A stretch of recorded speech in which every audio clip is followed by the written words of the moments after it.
এক ভাই আমাকে কমেন্ট করছিল যে প্রিন্ট ফাংশন নিয়ে আমাকে একটা ভিডিও দিবেন যদি সময় পান। তো আশা করি এই ফাংশনটা আমি মনে করছিলাম এটা সবাই জানে। তো যেহেতু একজনের রিকোয়েস্ট করছে, আমার মনে হয় যে আরো অনেকেই জানে না বা অনেক সময় হয় না, কাজ করা হয় না, যার কারণে প্রিন্ট দিতে গেলে অনেক সমস্যা হয়। তো আমার এখানে হচ্ছে উইন্ডোজ 10, যদি কারো উইন্ডোজ 10 থাকে সেক্ষেত্রে আমার এই ফাংশনটার সাথে মিলে যাবে। তো আমি যেভাবে করি, যে কাজটা করি, এখানে যদি কোনো আপনার শীট থাকে সেক্ষেত্রে আপনি এই জায়গাটুকু সিলেক্ট করে নেবেন, যে জায়গাটাকে আপনি প্রিন্ট দিবেন।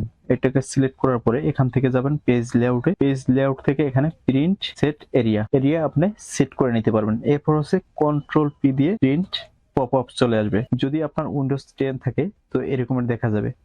এখন এই ফাংশনটা করার জন্য, আমি সেট আপ করার জন্য এই জায়গাটাকে আমি সবসময় এই কাজটাই করি যে ফিট ওয়ান পেজ, একটা পেজের ভিতরে যদি আমার শীটটা প্রিন্ট দিতে হয় সেক্ষেত্রে আমি ফিট ওয়ান পেজ সিলেক্ট করে দেব। আমার সমস্ত ডাটা একটা শীটের ভিতরে থাকবে। যদি এমন হয় যে আপনার অনেকগুলো ডাটা, সেক্ষেত্রে আপনি এখান থেকে সিলেক্ট করবেন fit all column on page. আপনার সবগুলো কলাম একটা পেজের ভিতরে থাকবে, কোনো বাইরে কেটে ছিঁড়ে যাবে না। যদি শীট দুইটা লাগে সেক্ষেত্রে দুইটা শীটে প্রিন্ট হবে, কিন্তু এখানে হবে কি কেটে যাবে না। আর ফিট ওয়ান পেজে দিলে সেক্ষেত্রে একটা মাত্র শীটে সবগুলো একদম চলে আসবে, যত বড় শীটই থাকুক। এখন হচ্ছে এখান থেকে হচ্ছে ল্যান্ডস্কেপ যদি প্রিন্ট দিতে চান সেক্ষেত্রে আপনাকে এখান থেকে ল্যান্ডস্কেপ সিলেক্ট করতে হবে। এই শীটটাকে ল্যান্ডস্কেপ করতে পারবেন। এই যে ল্যান্ডস্কেপ ভিউ এভাবে দেখা যায়। এখন হচ্ছে আপনি যদি সাইডে মার্জিন বেশি না রাখতে চান, এই যে ন্যারো মার্জিন, এখান থেকে ন্যারো মার্জিন সিলেক্ট করতে পারবেন, এই সাইডে একদম চলে আসবে। এখান থেকে যদি মার্জিন একটু বেশি রাখতে চান হোয়াইট, সেক্ষেত্রে এটা মাঝখানে চলে আসবে একটু।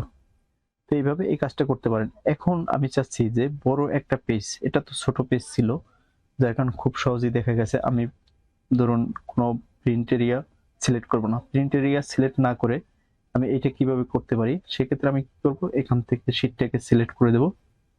সিলেক্ট করার পরে কন্ট্রোল পিতে ক্লিক করব। এখানে ক্লিক করার পরে এখানে দেয়া আছে প্রিন্ট অ্যাক্টিভ শীট, এখান থেকে আমরা শুধুমাত্র প্রিন্ট সিলেকশন এটাকে সিলেক্ট করে দেব। তাহলে দেখা যাবে যে আমার যতটুকু সিলেক্ট করছিলাম ওই সিলেক্টার প্রিভিউ এখানে চলে আসবে। এখন হচ্ছে যে এই শীটটা যদি বড় থাকে, 4-5টা পেজ হয়, সেক্ষেত্রে আপনি যদি ফিড অন পেজ দেন সেক্ষেত্রে আপনার এখানে ঘিজিবিজি হয়ে যাবে, একদম ছোট আকারে আসবে।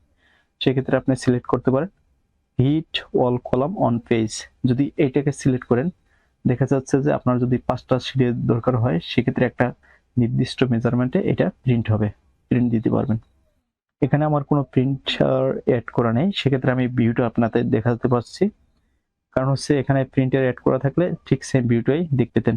এখান থেকে A4 সাইজ সিলেক্ট করা থাকলে সিলেক্ট করা থাকলো ভালো। আর এখান থেকে যদি এটাকে আমরা ল্যান্ডস্কেপ করতে থেকে পোর্ট্রেয়াল মোড করতে চাই সেক্ষেত্রে এখানে ক্লিক করে দেব। দেখুন এটা এরকমই ভিউ আসছে।